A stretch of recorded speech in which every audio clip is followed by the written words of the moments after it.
Di suatu pagi, Pak Dion, yang merupakan kepala SD Merdeka Belajar, sedang melihat hasil evaluasi sekolahnya. Dari hasil evaluasi menunjukkan bahwa kemampuan numerasi sekolahnya belum mencapai batas kompetensi minimum. Ia pun mulai berpikir berbagai cara untuk memperbaiki capaian numerasi di sekolahnya. Pada waktu yang bersamaan, Budian memiliki kekhawatiran yang berbeda sebagai kepala SMP Gotong Royong. Data evaluasi yang ia dapatkan menunjukkan bahwa sekolah tempat ia mengabdi memiliki masalah dengan iklim keamanan. Perundungan merupakan salah satu isu penting yang perlu diatasi segera.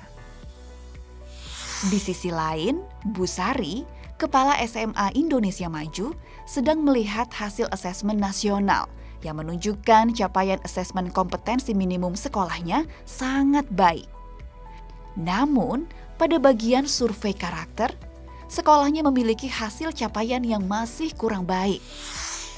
Pak Dion, Budian, dan Bu Sari dengan para guru mulai membuka platform rapor pendidikan.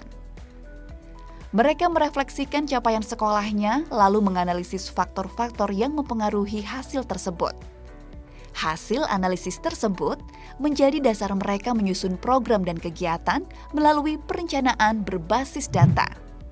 Perencanaan berbasis data merupakan program Kemendikbudristek yang mendorong perbaikan kualitas pendidikan lebih terarah dan efektif.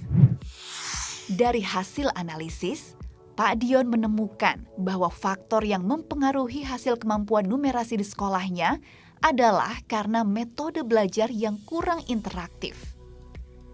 Pak Dion dan para guru pun merencanakan untuk lebih melibatkan murid-murid untuk mendukung proses belajar mengajar di sekolahnya. Hal yang serupa terjadi pada Budian dan para guru di SMP Gotong Royong. Mereka menemukan bahwa masalah perundungan di sekolahnya terjadi karena berawal dari ejekan antar murid. Mereka pun merencanakan untuk mengadakan kegiatan diskusi rutin yang interaktif dan menarik bagi para murid tentang perundungan dan meningkatkan kualitas layanan bimbingan konseling. Bu Sari yang sekolahnya memiliki kekurangan di aspek karakter juga menemukan bahwa ternyata hal tersebut dikarenakan kurang adanya kolaborasi dan kepedulian sosial antar muridnya.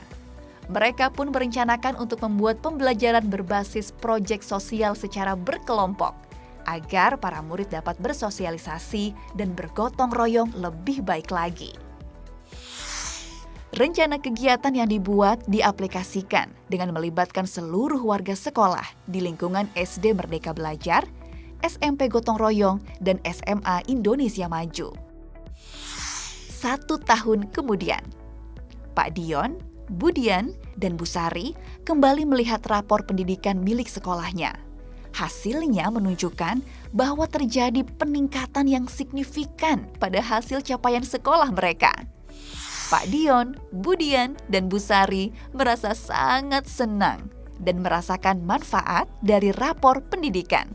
Mari gunakan platform rapor pendidikan untuk introspeksi secara menyeluruh dalam menyelesaikan persoalan pendidikan sesuai akar masalah demi perbaikan yang berkelanjutan dan peningkatan kualitas pendidikan Indonesia. Rapor pendidikan.